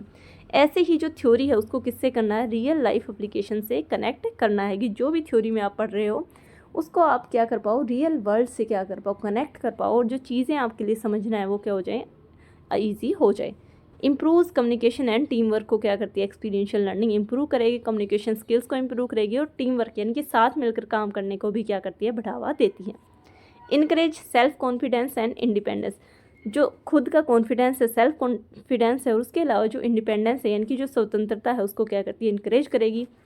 Build problem solving and decision making skills, तो जो प्रॉब्लम सॉल्विंग है और डिसीजन मेकिंग स्किल्स हैं उनको क्या करती है, बिल्ड करती है, उनको भी प्रमोट करती है। तो क्या क्या एडवांटेज रहेंगी, क्रिटिकल थिंकिंग एंड क्रिएटिविटी को डेवलप करेगी, कॉन्सेप्चुअल अंडरस्टैंडिंग को प्रमोट करेगी, लॉन्ग टर्म मेमोरी को क्या करती है, इन्हेंस करती है, जो थ्योरी होती है उसको क्या करती है, रियल लाइफ एप्लीकेशन से कनेक्ट करेगी, कम्युनिकेशन एंड टीम वर्क को इंप्रूव करती है, सेल्फ कॉन्फिडेंस और इंडिपेंडेंस को इनकरेज करती है, और प्रॉब्लम सॉल्विंग और डिसीजन मेकिंग स्किल्स को बिल्ड करती है। अब role of teacher in experiential learning, जो टीचर का रोल कैसा रहता है, एक्ट एज ए गाइड की तरह और मेंटर की तरह। डिज़ाइन मीनिंगफुल लर्निंग एक्सपीरियंस, की जो कैसे मीनिंगफुल एक्सपीरियंस को क्या करना चाहिए, डिज़ाइन करना चाहिए। उसके अलावा provide a supportive learning environment, कि बच्चे को कैसा इन्वायरमेंट देना चाहिए, एक सपोर्टिव लर्निंग इन्वायरमेंट प्रोवाइड करवाना चाहिए। इनकरेज डिस्कशन एंड रिफ्लेक्शन को क्या करता है, इनकरेज करेगा। Connect new experience to prior knowledge, कि जब भी आप कोई न्यू एक्सपीरियंस करोगे तो उसको क्या करेगा, आपकी पुरानी नॉलेज से क्या करता है, कनेक्ट करता है, ताकि आपके लिए समझना ईजी हो जाए। Provide scaffolding and constructive feedback, यानी कि स्कैफोल्डिंग प्रोवाइड करवाएगा और साथ में कंस्ट्रक्टिव क्या देगा, फीडबैक आपको प्रोवाइड करवाएगा। Allow student to explore question and experiment, कैसा रोल रहता है टीचर का एक्सपीरियंशियल लर्निंग में, कि बच्चे को अलाउ करता है एक्सप्लोर करने के लिए, क्वेश्चन करने के लिए और एक्सपेरिमेंट करने के लिए। Help learner apply concepts in real life situation, और बच्चे की हेल्प करता है, लर्नर की हेल्प करेगा कि वो जो भी कॉन्सेप्ट उसने सीखा है उसको रियल लाइफ सिचुएशन में अप्लाई कर पाए। तो ये थी एक्सपीरियंशियल लर्निंग, एक बार हम रिवाइज कर लेते हैं। तो एक्सपीरियंशियल लर्निंग क्या थी, process of learning through direct experience followed by reflection, analysis and application. Nature क्या क्या था, एक्टिव प्रोसेस है, कंस्ट्रक्टिविस्ट अप्रोच होती है, होलिस्टिक लर्निंग होती है, पर्सनलाइज्ड लर्निंग होती है, कॉन्टेक्स्ट बेस्ड, यानी कि एक्सपीरियंस कैसा होना चाहिए, रियल होना चाहिए, मीनिंगफुल होना चाहिए और सिचुएटेड होना चाहिए। उसके अलावा जो एक्सपीरियंशियल लर्निंग होती है वो कैसी होती है, ट्रांसफॉर्मेटिव होती है। की कैरेक्टरिस्टिक्स क्या थी, लर्नर सेंटर्ड होती है, फ्लेक्सिबल होती है, ओपन एंडेड होती है, प्रमोट ऑटोनॉमी एंड रिस्पॉन्सिबिलिटीज़ को प्रमोट करेगी, इंटीग्रेट थ्योरी विद प्रैक्टिस और practical, focus on real life relevance. Principle क्या क्या थे कि जो एक्सपीरियंस है वो क्या होता है, फाउंडेशन होता है लर्निंग का, रिफ्लेक्शन बहुत ज़्यादा इंपॉर्टेंट हो जाता है, learning must be meaningful and relevant होनी चाहिए, teacher act as a facilitator और गाइड, लर्नर क्या होना चाहिए, must engage socially, environment should encourage risk taking, exploration and curiosity. ऐसे ही जो लर्निंग है वो रियल वर्ल्ड कॉन्टेक्स्ट में होनी चाहिए। फिर क्या थी, David Kolbe's experiential learning theory, जिसमें 4 स्टेजेस थी। पहली थी कंक्रीट एक्सपीरियंस, जहाँ बच्चा एक्सपीरियंस करता है। दूसरी थी रिफ्लेक्टिव ऑब्जर्वेशन, जहाँ जो उसने एक्सपीरियंस किया उस पर ही रिफ्लेक्ट करेगा। तीसरी थी एब्स्ट्रैक्ट कंसेप्चुलाइजेशन, जहाँ वो थ्योरीज़ को, कॉन्सेप्ट्स को और प्रिंसिपल को बिल्ड करेगा, डेवलप करेगा। और फोर्थ थी एक्टिव एक्सपेरिमेंटेशन, जहाँ वो नई नॉलेज को नई सिचुएशन में क्या करता है, अप्लाई करता है। फिर 4 लर्निंग स्टाइल देखे थे, डाइवर्जिंग, एसिमुलेटिंग, कन्वर्जिंग और अकोमोडेटिंग। फिर आती है John Dewey's experiential learning. John Dewey क्या कहते हैं, लर्निंग बाय डूइंग पे फोकस करते हैं। इनके अकॉर्डिंग क्या होना चाहिए, चाइल्ड सेंटर्ड, और जो लर्निंग है वो एक्सपीरियंसेस पे बेस्ड होनी चाहिए लर्निंग। उसके बाद हमने देखे मेथड्स ऑफ एक्सपीरियंशियल लर्निंग, जहाँ पहले था लेबोरेटरी मेथड, जहाँ साइंस रिलेटेड सब्जेक्ट के लिए बेस्ट रहेगा। दूसरा था फील्ड ट्रिप्स, तो जो सब्जेक्ट इन्वायरमेंट से कनेक्टेड है, सोसाइटी से कनेक्टेड है, हिस्ट्री और ज्योग्राफी और इकोनॉमिक सब्जेक्ट के लिए क्या रहता है, आइडियल रहता है। फिर था सिमुलेशंस एंड गेम्स, जहाँ रियल लाइफ एक्सपेरिमेंट क्या होते हैं, रिस्की होते हैं, एक्सपेंसिव होते हैं और कॉम्प्लेक्स होते हैं, यहाँ वहाँ ये मेथड क्या रहता है, यूज़फुल रहता है। रोल प्ले एंड ड्रामेटाइजेशन, ये कहाँ रहेगा, जहाँ सोशल, इमोशनल और कम्युनिकेशन बेस्ड लर्निंग होती है, वहाँ क्या रहेगा, बेस्ट रहता है। फिर था प्रोजेक्ट बेस्ड लर्निंग और प्रोजेक्ट बेस्ड मेथड, तो ऐसे सब्जेक्ट जहाँ research, creativity, analysis and team work की रिक्वायरमेंट होती है, वहाँ प्रोजेक्ट बेस्ड लर्निंग क्या रहेगी, इंपॉर्टेंट रहती है, यूज़फुल रहती है।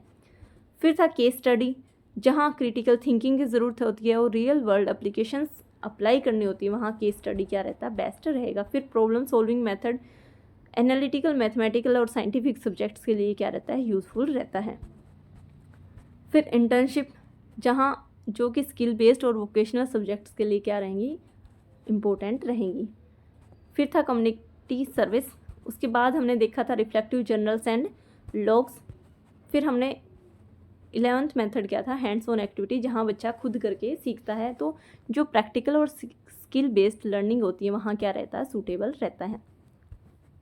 फिर NEP 2020 का एक्सपीरियंशियल लर्निंग से हमने लिंक देखा था कि कैसे कैसे NEP क्या कर रही है, एक्सपीरियंशियल लर्निंग को प्रमोट करती है। फिर एडवांटेजेस देखी, क्रिटिकल थिंकिंग और क्रिएटिविटी को डेवलप करेगा, कंसेप्चुअल अंडरस्टैंडिंग को प्रमोट करेगा, लॉन्ग टर्म मेमोरी को इन्हेंस करता है, कम्युनिकेशन को इम्प्रूव करेगा, सेल्फ कॉन्फिडेंस और इंडिपेंडेंस को इनकरेज करता है, प्रॉब्लम सॉल्विंग और डिसीजन मेकिंग स्किल्स को बिल्ड करेगा। रोल ऑफ टीचर कैसा रहेगा, फैसिलिटेटर का, गाइड का, मेंटर का।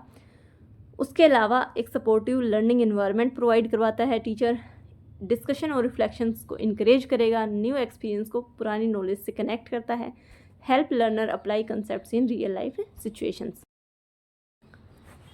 Next is important learning theory. तो अब हम कुछ इंपॉर्टेंट लर्निंग थ्योरीज देख लेते हैं। सबसे पहले है बिहेवियरिज्म। बिहेवियरिज्म क्या होता है, व्यवहारवाद सिद्धांत। क्या है व्यवहारवाद सिद्धांत। अब जो इसके मेन थ्योरीज थे वो कौन कौन रहेंगे, पावलोव, थ्रोनडाइक, स्किनर और JB वॉटसन। अगर मैं वॉटसन की बात करूँ तो ये और क्या रहने वाले हैं, फादर ऑफ बिहेवियरिज्म कौन है, JB वॉटसन। अब जो बिहेवियरिज्म है ना, वो क्या कहते हैं कि जो लर्निंग है वो क्या है, change in behaviour caused by stimulus and response. क्या होता है बिहेवियरिज्म, क्या कहते हैं कि लर्निंग क्या होती है, is a change in observable behaviour caused by stimulus response connection, यानी कि स्टिमुलस और रिस्पॉन्स के कनेक्शन की वजह से, उनकी वजह से क्या होता है, बिहेवियर में क्या आता है, चेंज आता है। तो जो इंटरनल थॉट्स से उनको क्या कर दिया गया, इग्नोर कर दिया गया। और क्या मैटर करता है बिहेवियरिज्म्स के अकॉर्डिंग, बिहेवियर मैटर करेगा। बिहेवियरिज्म क्या है, व्यवहारवाद सिद्धांत है जिसके मेन थ्योरिस्ट कौन कौन रहने वाले हैं, पावलो, थ्रोनडाइक, स्किनर और जेबी वॉटसन। वॉटसन और क्या रहेंगे, फादर ऑफ बिहेवियरिज्म। और इनके अकॉर्डिंग क्या है कि जो लर्निंग है वो क्या है, change in observable behaviour caused by stimulus response. Stimulus और रिस्पॉन्स के बीच में क्या है कि कनेक्शन की वजह से क्या होता है, बिहेवियर में चेंज आता है। तो जो इंटरनल थॉट्स इनको क्या कर दिया गया था, कंप्लीटली इग्नोर कर दिया गया था और बिहेवियर मैटर करता है। सबसे पहले देख लेते हैं कि पावलो की क्लासिकल कंडीशनिंग थ्योरी। देखो, पावलो के अकॉर्डिंग क्या था कि learning occurs through association between a neutral stimulus and A meaningful stimulus. कि जो लर्निंग होती है वो क्या होती है, एसोसिएशन होता है किसके बीच का, एक होगा न्यूट्रल स्टिमुलस और एक होएगा मीनिंगफुल स्टिमुलस। अब प्रोसेस क्या थी, इन्होंने क्या किया था, एक बेल ली थी, बेल क्या था, न्यूट्रल स्टिमुलस था, और जो फूड था वो क्या था, अनकंडीशनड स्टिमुलस था, और उसकी वजह से क्या आता था, सलाइवा आता था। तो क्लासिकल कंडीशनिंग थ्योरी किसने दी, पावलो ने दी। इनका अकॉर्डिंग क्या है कि जो लर्निंग है वो एसोसिएशन है between a neutral stimulus and meaningful stimulus. उसके बाद आए B F Skinner. B F Skinner ने क्या दी, ऑपरेंट कंडीशनिंग थ्योरी दी। इन्होंने कहा behaviour is shaped by reinforcement and punishment, कि जो बिहेवियर है उसको शेप किया जा सकता है, उसको चेंज किया जा सकता है रीइंफोर्समेंट के थ्रू और पनिशमेंट के थ्रू, यानी कि दंड और प्राइज के थ्रू क्या कर सकते हैं, बिहेवियर को चेंज करवाया जा सकता है। टाइप क्या क्या रहेंगे, पॉजिटिव रीइंफोर्समेंट, यानी कि अगर करेक्ट बिहेवियर है, अगर बिहेवियर अच्छा शो कर रहा है तो क्या मिलना चाहिए, रिवॉर्ड मिलना चाहिए। अगर नेगेटिव रीइंफोर्समेंट में क्या आ जाएगा, रिमूविंग डिस्कम्फर्ट। और पनिशमेंट में क्या आ जाएगा, डिस्करेजिंग ए बिहेवियर, क्यों, एक बिहेवियर को क्या करना, डिस्करेज करना है। तो ऑपरेंट कंडीशनिंग थ्योरी किसने दी, बी एफ स्किनर ने। इनके अकॉर्डिंग क्या था कि बिहेवियर क्या है, उसको चेंज किया जा सकता है, उसको शेप किया जा सकता है by reinforcements and punishments. Implication कहाँ कर सकते हैं, रिवॉर्ड, चार्ट, स्टार या प्रेज दे सकते हैं, ठीक है। इमीडिएट फीडबैक दी जा सकती है, बिहेवियर मॉडिफिकेशन प्रोग्राम चलाए जा सकते हैं। जैसे student get points for homework completion leads to regular submission. अगर बच्चे को क्या दिया जाएगा, अगर पॉइंट्स मिलेंगे होमवर्क कंप्लीशन के, तो बच्चा क्या करेगा, पॉइंट्स की खातिर क्या करेगा, स्टार की खातिर क्या करेगा, रेगुलर काम को क्या करता है, सबमिट कर देता है। फिर थी ट्रायल एंड एरर थ्योरी किसकी, एडवर्ड थ्रोनडाइक की। अब जो थ्रोनडाइक थे इनके अकॉर्डिंग क्या था कि लर्निंग क्या है, trying different responses until success, कि जब तक डिफरेंट रिस्पॉन्सेज को क्या करना है, ट्राई करना है जब तक सक्सेस ना मिले। तो इनके अकॉर्डिंग क्या है, लर्निंग क्या है, result of connections between stimulus and response, कि जो लर्निंग है वो क्या है, कनेक्शन है बिटवीन स्टिमुलस एंड रिस्पॉन्सेज के बीच का। और क्या है कि लर्निंग को क्या किया जा सकता है, स्ट्रेंथन किया जा सकता है ट्रायल एंड एरर्स के थ्रू। और लर्निंग इनके अकॉर्डिंग क्या है, trying different responses until success, यानी कि जब तक सफलता ना मिले, जब तक अलग अलग रिस्पॉन्सेज को क्या करना है, ट्राई करना है। अब इन्होंने 3 लॉ दिए थे लर्निंग के, पहला था लॉ ऑफ रेडीनेस, दूसरा लॉ ऑफ एक्सरसाइज एंड तीसरा लॉ ऑफ इफेक्ट। क्या था, पहला रेडीनेस का नियम, दूसरा था एक्सरसाइज का और तीसरा था इफेक्ट का। क्लासरूम यूज़ कैसे कर सकते हैं, practice, drills, exercise based learning. Example क्या रहेगा, student learn to solve math puzzle through repeated attempts, की जो स्टूडेंट है वो क्या करता है, रिपीटेड अटैम्प्ट्स करके, बार बार अटैम्प्ट करके एक मैथ पजल को सोल्व करने की कोशिश करें। तो जो थ्रोनडाइक थे उन्होंने क्या कहा कि जो लर्निंग है वो डिफरेंट रिस्पॉन्सेज को जब तक ट्राई करना है, जब तक सक्सेस ना मिल जाए। तो सबसे पहले हमने देखा बिहेवियरिज्म। बिहेवियरिज्म क्या था, व्यवहारवाद सिद्धांत, जिसके मेन थ्योरिस्ट कौन कौन रहेंगे, पावलो, थ्रोनडाइक, स्किनर और जेबी वॉटसन। और वॉटसन क्या रहेंगे, फादर ऑफ बिहेवियरिज्म। बिहेवियरिज्म क्या है, change in observable behaviour caused by stimulus and response. Pavlov ने कौन सी दी थी, क्लासिकल कंडीशनिंग थ्योरी दी थी। बी एफ स्किनर ने कौन सी दी, ऑपरेंट कंडीशनिंग दी, जिसमें इन्होंने रेनफोर्समेंट और पनिशमेंट्स की बात की। उसके बाद थ्रोनडाइक ने क्या दी थी, law of readiness, law of exercise and law of effect. उसके बाद नेक्स्ट आ जाती है कोग्निटिविज्म। कोग्निटिविज्म संज्ञानात्मक सिद्धांत। तो जो मेन थ्योरिस्ट रहेंगे वो कौन रहेगा, जीन प्याजे और ब्रूनर। तो जीन पियाजे और ब्रूनर क्या थे, मेन संज्ञानात्मक सिद्धांत के थ्योरिस्ट रहने वाले हैं। अब जो कोग्निटिविज्म है वो किस पे फोकस करता है, how the mind process information, की जो माइंड है, हमारा माइंड है, वो इन्फॉर्मेशन को कैसे प्रोसेस करता है। तो जो लर्निंग है इनके अकॉर्डिंग क्या थी, एक इंटरनल मेंटल प्रोसेस है जिसमें थिंकिंग, मेमोरी और रीजनिंग आती है। अब इन्होंने क्या कहा कि जो लर्निंग है वो कब होती है, जब बच्चा अंडरस्टैंड करेगा, ऑर्गेनाइज करेगा और जो पुरानी नॉलेज है उसको नई नॉलेज के साथ क्या करेगा, कनेक्ट करता है। कि इनके अकॉर्डिंग लर्निंग कब होती है, जब स्टूडेंट क्या करता है, अंडरस्टैंड करता है, ऑर्गेनाइज करता है और जो भी नई नॉलेज है उसको पुरानी नॉलेज के साथ क्या करेगा, कनेक्ट करता है। अब देख लेते हैं पियाजेस कोग्निटिव डेवलपमेंट थ्योरी। जो पियाजे की कोग्निटिव डेवलपमेंट थ्योरी उसमें क्या थी, 4 स्टेजेस थी। पहली होती है सेंसरी मोटर। सेंसरी मोटर में क्या होता है, बच्चे की एज कितनी रहेगी, 0 से 2 साल, और इस एज में, इस स्टेज में बच्चा क्या करता है, सेंसेस के थ्रू लर्निंग करता है, सीखता है। दूसरी स्टेज होती है इनकी प्री ऑपरेशनल स्टेज, जो 2 से 7 साल के बच्चे के लिए रहती है और इसमें बच्चा के अंदर क्या आ जाती है, सिम्बोलिक थिंकिंग आ जाती है। तीसरी स्टेज होती है कंक्रीट ऑपरेशनल स्टेज, जिसमें बच्चे की एज 7 से 11 साल रहेगी और इस एज में बच्चे के अंदर क्या आ जाती है, लॉजिकल थिंकिंग डेवलप हो जाती है। फोर्थ रहेगी फॉर्मल ऑपरेशनल स्टेज, जिसमें बच्चे की एज 11+ रहेगी और एब्स्ट्रैक्ट हाइपोथिकल थिंकिंग इसमें बच्चा सीख जाता है।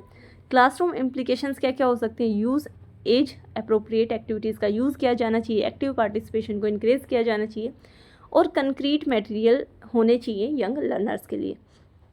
तो जो कोग्निटिविज्म था उसमें मेन थ्योरिस्ट कौन रहेंगे, पियाजे और ब्रूनर। इन्होंने क्या कहा कि जो लर्निंग है वो क्या है, इंटरनल मेंटल प्रोसेस है जिसमें थिंकिंग होती है, मेमोरी होती है और रीजनिंग होती है। और बच्चा कब अच्छा सीख पाता है, जब स्टूडेंट समझता है, ऑर्गेनाइज करेगा और जो अपनी नई नॉलेज है उसको पुरानी नॉलेज के साथ कनेक्ट करता है। पियाजे की जो कोग्निटिव डेवलपमेंट थ्योरी थी 2 साल के बच्चे के लिए, जिसमें बच्चा सेंसेस के थ्रू सीखेगा। प्री ऑपरेशनल 2 से 7 साल के बच्चे के लिए, जिसमें सिम्बोलिक थिंकिंग आ जाती है। कंक्रीट ऑपरेशनल 7 से 11 साल के बच्चे के लिए, जिसमें लॉजिकल थिंकिंग डेवलप हो जाती है। और फोर्थ थी फॉर्मल ऑपरेशनल, जो 11+ ईयर के बच्चे के लिए रहती है। इसमें बच्चे के पास क्या आ जाती है, बच्चे के अंदर एब्स्ट्रैक्ट हाइपोथेटिकल थिंकिंग क्या हो जाती है, डेवलप हो जाती है। फिर आती है ब्रूनर्स डिस्कवरी लर्निंग। अब जो ब्रूनर की डिस्कवरी लर्निंग है, इसमें बच्चा क्या करता है, खुद ही प्रिंसिपल को डिस्कवर करता है थ्रू गाइडेड इंक्वायरी। यानी कि टीचर का काम क्या रहेगा, गाइड का रहेगा, लेकिन बच्चा खुद ही क्या करेगा, प्रिंसिपल्स को क्या करता है, डिस्कवर करता है। यानी learner discover concepts on their on with teacher guidance. यानी कि टीचर की गाइडेंस की मदद से, उसकी हेल्प से बच्चा क्या करता है, कॉन्सेप्ट्स को, प्रिंसिपल्स को क्या करता है, डेवलप करता है, डिस्कवर करेगा। एग्जाम्पल क्या रहेंगे, student explore magnets to understand attraction repulsion before teacher explain. यानी कि जो स्टूडेंट है वो क्या करे, खुद ही क्या करे, मैग्नेट्स को एक्सप्लोर करे, अट्रैक्शन और रिपल्शन को समझने के लिए, इससे पहले कि टीचर एक्सप्लेन करे। तो जो कोग्निटिविज्म था, जो संज्ञानात्मक सिद्धांत था, उसमें कौन कौन रहेंगे, पियाजे और ब्रूनर। पियाजे ने कोग्निटिव डेवलपमेंट थ्योरी दी थी और जो ब्रूनर थे उन्होंने क्या दी थी, डिस्कवरी लर्निंग। उसके बाद आता है कंस्ट्रक्टिविज्म। ये क्या होता है, निर्माणवाद सिद्धांत। तो जो कंस्ट्रक्टिविज्म है वो क्या है, निर्माणवाद सिद्धांत है। अब जो मेन थ्योरिस्ट रहेंगे वो कौन रहेंगे, जीन पियाजे, लेव वाइगोस्की और जॉन डुई। अब जो कंस्ट्रक्टिविज्म से ये थ्योरिस्ट थे, ये क्या कहते हैं कि जो लर्नर है वो क्या करता है, construct there on knowledge through experience and interaction. यानी कि बच्चा क्या करेगा, सोशल इंटरेक्शन से, रिफ्लेक्शन से क्या करता है, खुद ही क्या करता है, अपनी नॉलेज को कंस्ट्रक्ट करेगा। Learner construct knowledge through experience, social interaction and reflection. यानी कि लर्नर क्या कर रहा है, जो नॉलेज है उसको कंस्ट्रक्ट करता है, कैसे, अनुभव करके, सोशली इंटरेक्ट करके और रिफ्लेक्ट करके। तो जो पियाजे थे उन्होंने क्या कहा, individual build concept through experiences, कि हर कोई क्या करता है, कॉन्सेप्ट को बिल्ड करता है अनुभव के through. Learning occurs through assimilation and accommodation. अब जो पियाजे थे उनके अकॉर्डिंग क्या था कि लर्निंग कैसे होती है, एसिमुलेशन के थ्रू एंड अकोमोडेशन के थ्रू। अब असिमुलेशन क्या होता है कि ऐड करना, और अकोमोडेशन क्या होता है, जो ऐड किया है, जो नई नॉलेज है उसमें क्या कर लेना, चेंज करना। तो पियाजे के अकॉर्डिंग क्या था, individual build concept through experiences, कि हर कोई क्या करता है, अपने कॉन्सेप्ट को बिल्ड करेगा अनुभव के थ्रू। और दूसरा जो लर्निंग होती है वो एसिमुलेशन और अकोमोडेशन के थ्रू होती है।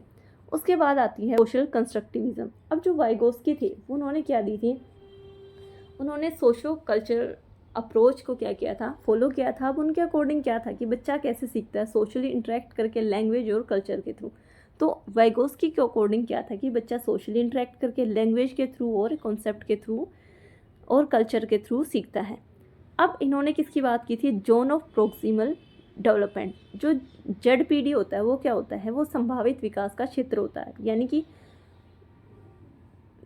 ZPD क्या है, संभावित विकास का क्षेत्र है। उसके बाद मोर नॉलेजेबल अदर कौन होता है, कोई भी, anybody who knows more in a particular area, यानी कि मैं हूँ, अब मेरे से ज़्यादा जो उस एरिया को जानता है वो क्या हो जाएगा, मोर नॉलेजेबल अदर।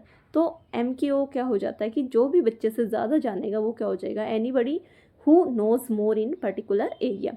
फिर आ जाती है स्कैप फोल्डिंग। स्कैप फोल्डिंग क्या होती है, टेम्परेरी क्या होती है, हेल्प होती है कि जो उसकी बच्चे की क्या की जाती है, लर्नर की क्या की जाती है, मदद की जाती है। तो वाइगोस्की ने क्या कहा कि बच्चा सोशली इंटरेक्ट करके लैंग्वेज और कल्चर के थ्रू क्या करता है, सीखता है। और इन्होंने किसकी बात की, ZPD की। ZPD क्या होता है, संभावित विकास का क्षेत्र, यानी कि जहाँ तक बच्चे का क्या हो सकता है, विकास हो सकता है। उसके बाद आता है MKO, मोर नॉलेजेबल वन। जो बच्चे की क्या करेगा, जो भी बच्चे से ज़्यादा जानता है वो क्या हो जाएगा, MKO। और स्कैप फोल्डिंग क्या होती है, बच्चे की टेम्परेरीली मदद करनी है। अब क्लासरूम इम्प्लीकेशंस क्या क्या हो सकती है, ग्रुप वर्क हो सकता है, पीयर लर्निंग हो सकती है, टीचर सपोर्ट स्टूडेंट्स ग्रेजुअली। उसके बाद आती है सोशल लर्निंग थ्योरी। अब जो सोशल लर्निंग थ्योरी थी किसने दी थी, एल्बर्ट बेंडूरा। अब इनके अकॉर्डिंग क्या था कि जो लर्निंग है वो occurs through observation, imitation and modelling. कि जो लर्निंग है वो कैसे होगी, बच्चा कैसे सीखता है, दूसरे को देखकर और उनके बिहेवियर को क्या करके, नकल करके, इमिटेट करके क्या करता है, सीखता है। की कंसेप्ट क्या रहेंगे, modelling, vicarious reinforcement and self efficacy. Example क्या रहेंगे, student adopt positive behaviour after seeing their teacher act respectfully. अगर क्लास में टीचर क्या कर रहा है, रिस्पेक्टफुली एक्ट कर रहा है, अच्छे तरीके से बातचीत कर रहा है, तो बच्चा भी क्या करेगा, पोलाइट बोलना सीख जाता है, बच्चा भी पॉजिटिव बिहेवियर बच्चे के अंदर आता है। तो सोशल लर्निंग थ्योरी किसने दी, अल्बर्ट बेंडूरा ने। इन्होंने क्या कहा कि जो लर्निंग है वो कैसे होती है, ऑब्जर्वेशन के थ्रू, इमिटेशन के थ्रू और मॉडलिंग के थ्रू। एग्जाम्पल क्या रहेंगे कि अगर टीचर रिस्पेक्टफुली क्लास में बात करेगा तो बच्चा क्या करता है, बच्चा भी पोलाइटली बोलना सीख जाता है और उस टीचर के पॉजिटिव बिहेवियर को बच्चा क्या करेगा, अडोप्ट करता है। उसके बाद है एक्सपीरियंशियल लर्निंग थ्योरी, किसने दी थी, डेविड कोल्ब ने। अभी अभी हम ऊपर पढ़ के आए हैं, क्या किस पे बेसिस थी, डूइंग प्लस रिफ्लेक्शन पे। 4 स्टेजेस कौन कौन सी थी, सबसे पहले कंक्रीट एक्सपीरियंस, जिसमें बच्चा एक्सपीरियंस करके सीखता है। उसके बाद थी रिफ्लेक्टिव ऑब्जर्वेशन, जिसमें बच्चा क्या करेगा, जो भी उसने अनुभव किया उसको रिफ्लेक्ट करेगा। तीसरी थी एब्स्ट्रैक्ट कॉन्सेप्चुलाइजेशन, जिसमें बच्चा क्या करता है, कॉन्सेप्ट्स, प्रिंसिपल और आइडियाज़ को डेवलप करेगा। और लास्ट में आती है एक्टिव एक्सपेरिमेंटेशन, जिसमें बच्चा क्या करता है, जो भी उसने सीखा है उसको क्या करता है, नई सिचुएशन में अप्लाई करता है। क्लासरूम यूजेस क्या क्या रहेंगे, project, labs, field visits and hands on task. फिर आ जाती है ह्यूमनिस्टिक लर्निंग थ्योरी। अब ये क्या होता है, ये होता है मानवतावादी सिद्धांत। अब जो मानवतावादी सिद्धांत है, ह्यूमनिज्म है या ह्यूमनिस्टिक लर्निंग थ्योरी है, वो किसने दी है, कार्ल रोजर्स ने और इब्राहिम मास्लो। तो ये दो क्या रहेंगे, मेन थ्योरिस्ट रहेंगे। अब जो ह्यूमनिज्म है, जो मानवतावादी सिद्धांत है, वो किस पे फोकस करता है, ऑन द होल पर्सन, यानी कि पूरे के पूरे पर्सन पे क्या करता है, फोकस करता है, उसके इमोशंस पे, मोटिवेशंस पे और पर्सनल ग्रोथ पे क्या किया जाता है, फोकस किया जाता है। Learning should make student feel valued, respected and self confident. कि लर्निंग कैसी होनी चाहिए कि बच्चा क्या करे, वैल्यूड फील करे, रिस्पेक्टेड फील करे और सेल्फ कॉन्फिडेंट बच्चे में डेवलप हो। एजुकेशन किस पे फोकस करेगी, पूरे के पूरे बच्चे पे करेंगे, उसकी फीलिंग्स, उसकी नीड्स और उसके सेल्फ एस्टीम पे। अब जो मास्लो की हायरार्की क्या थी कि बच्चे को सबसे पहले क्या चाहिए, बेसिक नीड्स चाहिए। तो बेसिक नीड्स में क्या आ जाता है, जैसे फिजियोलॉजिकल नीड्स होगी, यानी कि जो भी उसकी आवश्यकताएं हैं, जैसे एयर, वाटर, फूड, शेल्टर, ठीक है, क्लोथिंग हो गया या नींद होगी। तो जो भी बेसिक नीड्स है, यानी कि जो भी फिजियोलॉजिक जो भी नीड्स होती हैं वो क्या आ जाएंगी, बेसिक नीड्स में। उसके बाद आती है सेफ्टी। सेफ्टी में क्या आ जाएगा, जो पर्सनल सिक्योरिटी होगी, एम्प्लॉयमेंट है कि लर्नर के पास रोजगार है या नहीं, ठीक है, रिसोर्सेज हो गए, हेल्थ होगी, प्रॉपर्टी होगी। तो ये किस में आ जाती है, सेफ्टी नीड्स में। उसके बाद आता है love and belonging. Love and belonging में क्या आ जाता है, फ्रेंडशिप आ गई, इंटीमेसी आ गई, फैमिली या सेंस ऑफ कनेक्शन क्या करना चाहिए, फील करे वो। उसके बाद आती है एस्टीम। एस्टीम में क्या चाहिए होता है, respect, self esteem, status, strength और फ्रीडम। और लास्ट में आती है सेल्फ एक्चुअलाइजेशन, जिसमें क्या होता है, desire to become the most that one can, यानी कि जो कोई जितना बन सकता है वो बनने की क्या की जाती है, कोशिश, यानी कि desire to become the most that one can be. तो जो इब्राहिम मास्लो की क्या थी हायरार्की थी, उसमें क्या था, सबसे पहले आती हैं फिजियोलॉजिकल नीड्स या बेसिक नीड्स, जिसमें air, water, food, shelter, sleep, clothing आता है। उसके बाद आती है सेफ्टी नीड्स, जिसमें personal security, employment, resources, health and property आ जाएगी। उसके बाद आती है लव एंड बिलोंगिंगनेस, जिसमें friendship, intimacy, family and sense of connectionism feel करनी चाहिए। उसके बाद आती है एस्टीम, जिसमें respect, self esteem, status, recognition, strength और फ्रीडम आएंगी। और लास्ट में आता है सेल्फ एक्चुअलाइजेशन। उसके बाद आती है रोजर्स स्टूडेंट सेंटर्ड लर्निंग। अब इन्होंने क्या बोला कि जो टीचर है उसको फैसिलिटेटर की तरह एक्ट करना चाहिए, ना कि इंस्ट्रक्टर की तरह, यानी कि टीचर कैसा रहेगा, गाइड की तरह एक्ट करेगा।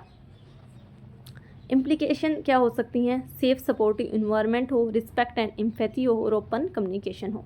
तो ये क्या रहेंगी, रोजर्स स्टूडेंट सेंटर्ड लर्निंग। उसके बाद आ जाती गेस्टेल्ट थ्योरी, जिसके मेन थ्योरिस्ट कौन रहेंगे, कोलर, कोफका और वर्दीमियर।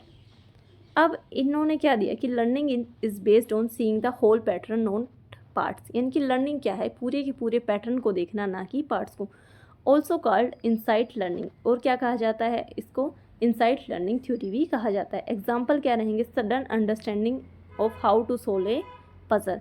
क्लासरूम यूज़ क्या रहेंगे, यूजिंग डायग्राम, कंसेप्ट मैप्स हो गए, शोइंग रिलेशनशिप्स एंड पैटर्न्स। उसके बाद आती है ओसबर्स मीनिंगफुल लर्निंग।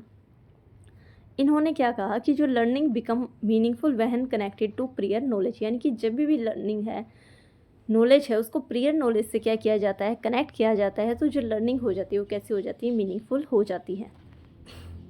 एडवांस्ड ऑर्गेनाइजर हो सकते हैं टूल में। इंट्रोडक्टरी मटेरियल बिफोर लेसन, यानी कि लेसन को शुरू करने से पहले क्या हो, इंट्रोडक्टरी मटेरियल का यूज़ किया जाना चाहिए। एग्जाम्पल क्या रहेगा, टीचर गिव्स ए कंसेप्ट मैप बिफोर स्टार्टिंग ए टॉपिक, की किसी भी टॉपिक को स्टार्ट करने से पहले टीचर क्या दे, कंसेप्ट मैप दे। तो उससे पहले हमने देखी थी गेस्टेल्ट थ्योरी, जिसमें कोलर, कोफका और वर्दमियर रहेंगे मेन थ्योरिस्ट। अब तो लर्निंग क्या थी, बेस्ड ऑन पूरे के पूरे पैटर्न देखने पे बेस्ड थी, और इसको क्या कहा जाता है, इंसाइट लर्निंग। उसके बाद थी ओसबर्स मीनिंगफुल लर्निंग, कि लर्निंग क्या हो जाती है, ज़्यादा मीनिंगफुल हो जाती है जब उसको क्या किया जाता है, प्रियर नॉलेज से, पहली वाली नॉलेज से कनेक्ट किया जाता है। उसके बाद नेक्स्ट है गैगनेस कंडीशन ऑफ लर्निंग। अब इन्होंने क्या दिए थे, 9 इंस्ट्रक्शनल इवेंट्स दिए थे। सबसे पहले होता है गेन अटेंशन, अटेंशन क्या करनी है, गेन करनी है। उसके बाद इन्फॉर्म, ऑब्जेक्टिव्स। फिर थर्ड पे आता है recall, prior learning. Fourth is present content. Fifth is provide guidance. Six is elicit performance. Seventh is provide feedback.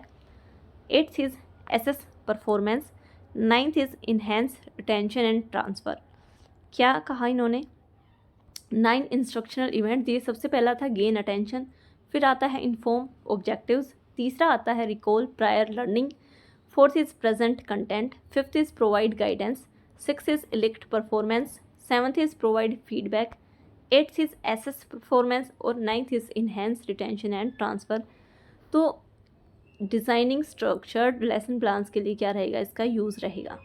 उसके बाद आती है मल्टीपल इंटेलिजेंस थ्योरी। अब जो मल्टीपल इंटेलिजेंस थ्योरी है वो किसने दी थी, हार्वर्ड गार्डनर ने। अब मल्टीपल इंटेलिजेंस थ्योरी को मल्टीपल डायमेंशनल इंटेलिजेंस भी कहा जाता है, हार्वर्ड गार्डनर ने ये दी थी। और इन्होंने क्या कहा कि जो मेनली इंटेलिजेंसेस हैं वो कितने टाइप की होती हैं, इंटेलिजेंस कितने टाइप की हो जाएंगी, 8 टाइप की होती हैं। जिसमें क्या आ जाता है, लिंग्विस्टिक। देखो लिंग्विस्टिक में क्या होता है, skill involve in the production and use of language, कि लैंग्वेज के प्रोडक्शन में और यूज़ में क्या होती है, जो स्किल्स इन्वॉल्व होंगी वो क्या हो जाती है, लिंग्विस्टिक इंटेलिजेंस। जैसे person high on this intelligence are word smart, यानी कि जो लिंग्विस्टिक इंटेलिजेंस में क्या होते हैं, हाई होते हैं, वो क्या हो जाते हैं, वर्ड स्मार्ट होते हैं। उनकी जो रीडिंग है, हियरिंग है, स्पीकिंग है, राइटिंग है, और जो डिबेटिंग और डिस्कशन है उनमें क्या होता है, अच्छा वो कर पाते हैं। उसके बाद सेकंड आती है लॉजिकल मैथमेटिक। लॉजिकल में क्या होता है, जो साइंटिफिक थिंकिंग होती है और जो प्रॉब्लम सॉल्विंग स्किल्स होती हैं वो क्या हो जाती हैं, वो अच्छी होती हैं। यानी कि जो पर्सन होगा वो क्या कर पाता है, जिसमें लॉजिकल इंटेलिजेंस होगी वो क्या कर पाएगा, लॉजिकली और क्रिटिकली थिंक कर पाता है। तो लॉजिकल मैथमेटिकल में क्या हो जाता है कि जो साइंटिफिक थिंकिंग होती है और जो प्रॉब्लम सॉल्विंग स्किल्स होती हैं वो क्या होती है, ज़्यादा होती है। यानी कि ऐसा जो इंसान होता है वो लॉजिकली और क्रिटिकली थिंक कर पाता है। उसके बाद आती है स्पेशियल। अब जो स्पेशियल इंटेलिजेंस में क्या आ जाएगा, skills in forming visual image and pattern, यानी कि विजुअल इमेज बनाने में और पैटर्न को बनाने में क्या होती हैं, स्किल्स क्या करती हैं, ज़्यादा होती हैं। तो स्पेशल में क्या आ जाता है कि जो विजुअल इमेज फॉर्मिंग और पैटर्न डेवलप करने की क्या होती है, स्किल्स होती हैं। जैसे इसमें क्या आ जाते हैं, मूर्तिकार हो गए, पेंटर्स हो गए, आर्किटेक्ट्स हो गए, ये किस में आ जाते हैं, स्पेशल इंटेलिजेंस में। उसके बाद आती है बॉडीली काइनेस्थेटिक। अब बॉडीली काइनेस्थेटिक में क्या आ जाती है, यूजिंग होल और portions of body flexibly and creativity. यानी कि क्या कर पाते हैं, फ्लेक्सिबली और क्रिएटिवली क्या कर पाते हैं, अपनी बॉडी का कोई पोर्शन या पूरी की पूरी बॉडी को क्या कर पाते हैं, यूज़ कर पाते हैं। जैसे एथलीट्स हो गए, डांसर्स हो गए, स्पोर्ट या म्यूजिकल में क्या होता है कि जिसके पास ये इंटेलिजेंस होती है वो क्या रहेगा, sensitivity to musical rhymes and patterns. यानी कि प्रोड्यूस कर पाते हैं, क्रिएट कर पाते हैं और म्यूजिकल पैटर्न को क्या कर पाएंगे, मैनिपुलेट कर पाते हैं, जैसे लता मंगेशकर जी थी। उसके बाद आता है इंटरपर्सनल में क्या आ जाए, इंटरपर्सनल में आता है कि दूसरे के बिहेवियर को क्या कर पाए, समझ पाए। यानी कि दूसरे के व्यवहार हो गया, उसका बिहेवियर है, उसकी भावनाओं है, उसको क्या कर पाना है, समझ पाना है।